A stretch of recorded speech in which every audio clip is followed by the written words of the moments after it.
topic we want to talk about how much debt a country can have, and this is one of the big questions we have in Kenya. And in the studio we have Dr. Gerard Ondimu to talk about this issue. Welcome, Dr. Ondimu. Yeah, thank you so much for inviting me to your show one more time. Yeah. Talk about a topic that is, I guess, one of the topics and discussions in Kenya's election in this session. Yeah, actually, this topic about Kenya election and the Delemma were huge debt. That is one of the questions many people are having, and during the last Madaraka Day, it is actually the question the President Uhuru Kenyatta posed to the people. When does borrowing become too much and unbearable to a nation? And I know you come from the financial side, so how would you answer that question? Because that is a question many Kenyans are having an issue with. You know, to break it down to levels where we can all understand, we just want to look at it from a personal financial level, where you can decide to live within your only means and live in poverty, or borrow to improve your life, a better life, and then repay back as you live in a better life. So, take an example of a person who's growing up, is young, 18 years old, and they have no money to pay for their college education.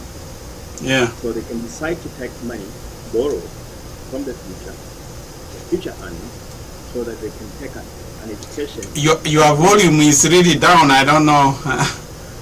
Maybe let me see if I can. Yeah. If that helps, I'm not sure. Okay. Yeah, we can hear you, but it's a little bit down. It's still down? Yeah, we can hear you now.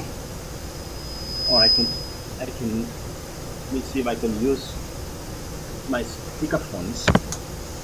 If they work, let me know.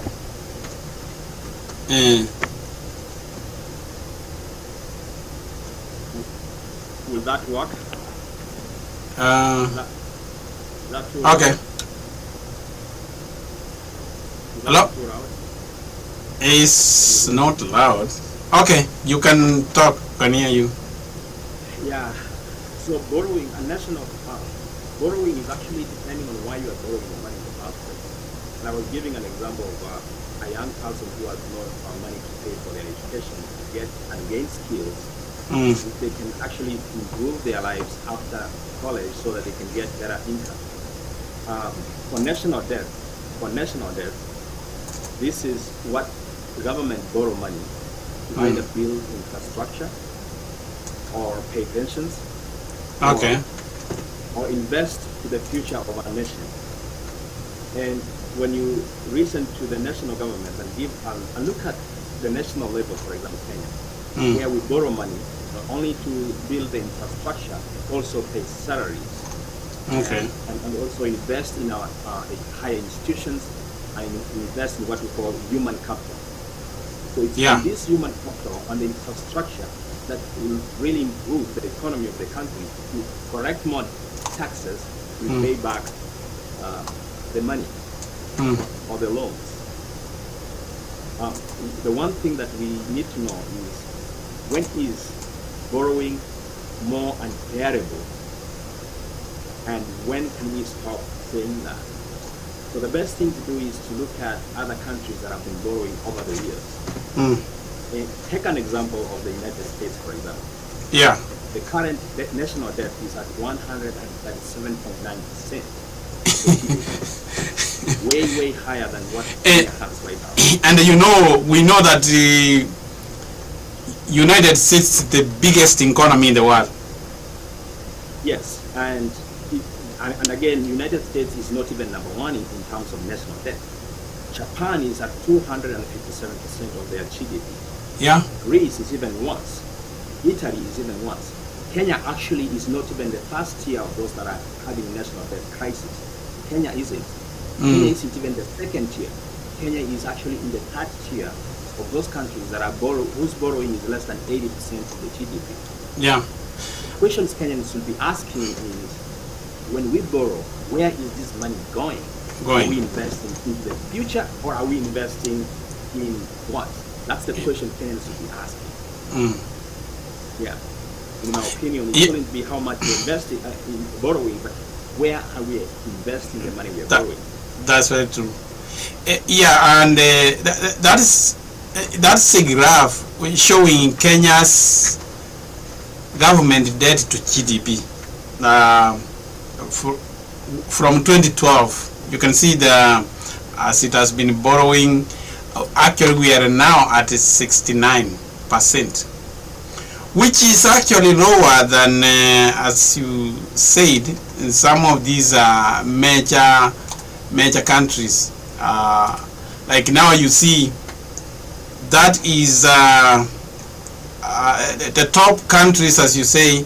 We have Venezuela at 304, Japan at 256, and yet some of these are great economies. They when it comes to the economies. Absolutely. Yeah. And that's what I was alluding to, that it's not how much you're borrowing, it's where you're putting the money you are borrowing.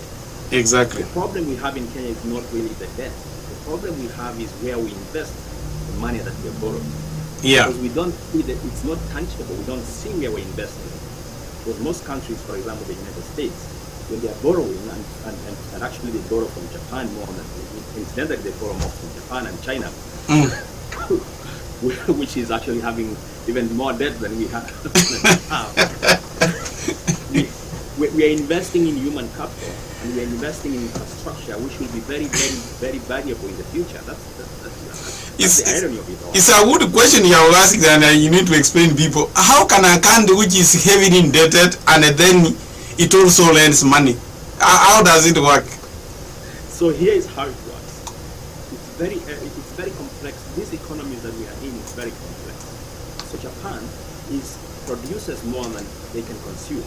So Japan's market mostly are in the United States. The United States consumes more of Japanese produce than the United States sending money to them.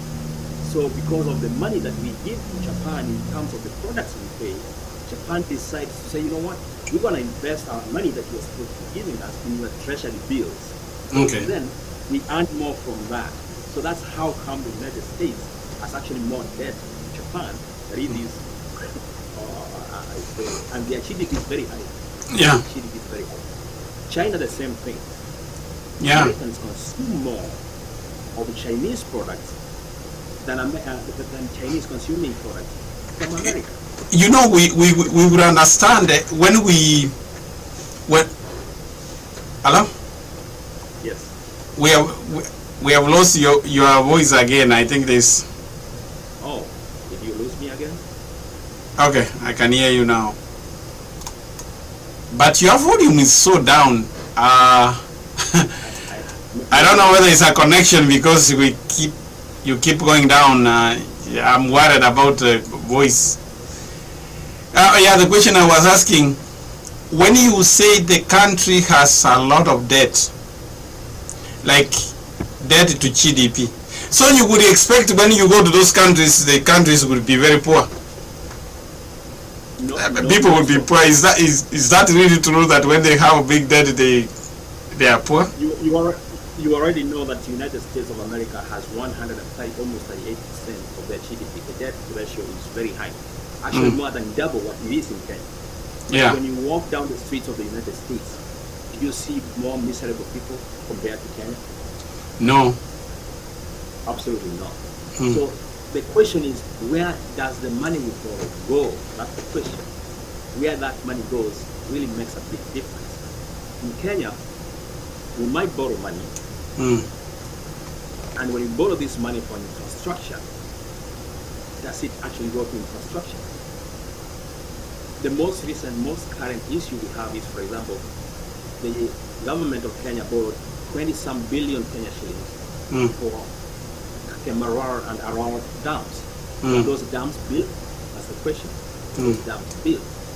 But we are going to repay our own for infrastructure that was never really put in place.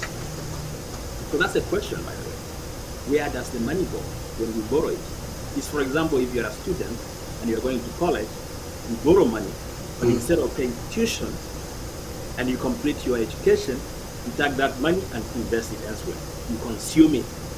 At the end of the day, after 4 years, you have no education, you have no skills, yet you owe. Does that make sense? Yeah.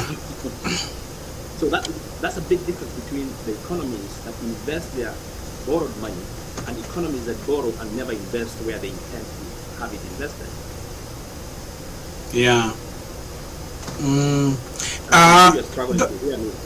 Dr. Nim, I don't know whether it's your internet which is connection is down. Maybe it's my computer here, I don't know. I can hear you very well. Yeah, because when I'm seeing your volume goes down completely. Okay. Yeah. So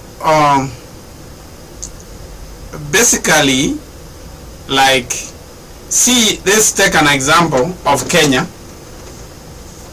If you can see, Kenya borrowed money to build SGR railway to Mombasa. So these took a lot of money, but when you compare to the same in Uganda, in Addis Ababa, which they also had borrowed money to build.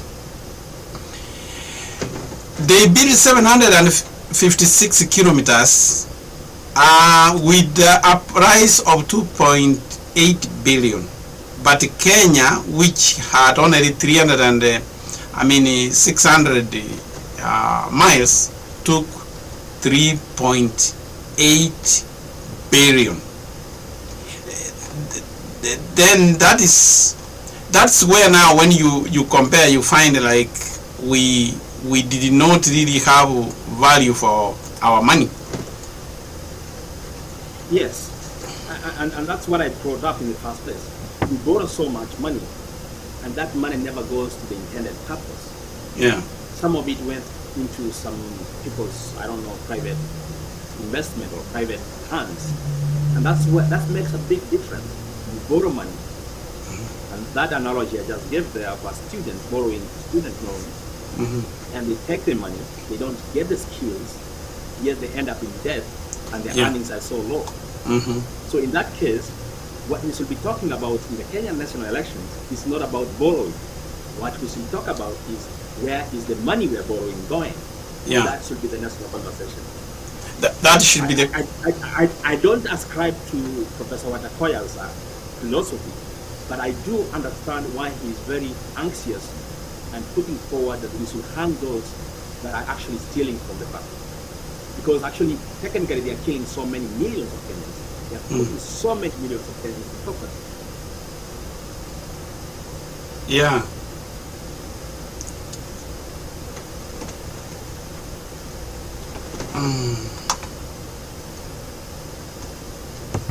Hello? Maybe you need to send me a new link. Yeah. Okay. I don't know. It's actually the internet which is a bit low. I don't know why. That problem before. If you can send me a new link, eh? Maybe send me a new link. Yeah. I think, I don't know. Let me see here. Just...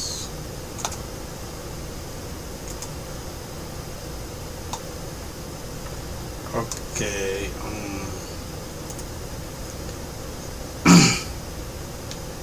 Let me see.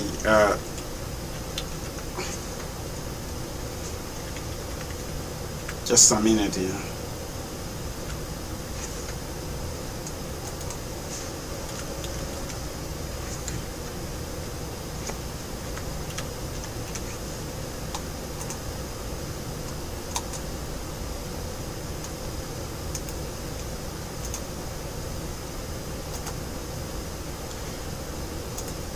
Okay.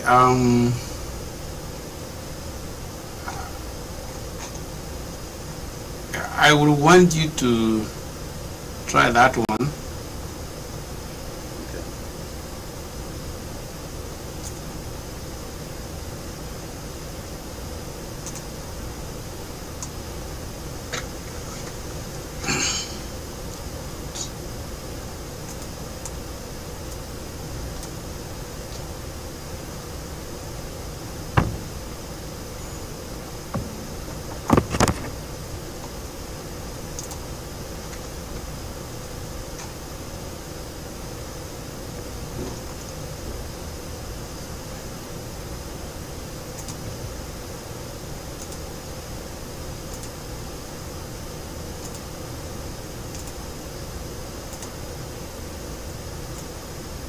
It's better now. Hello? Hello?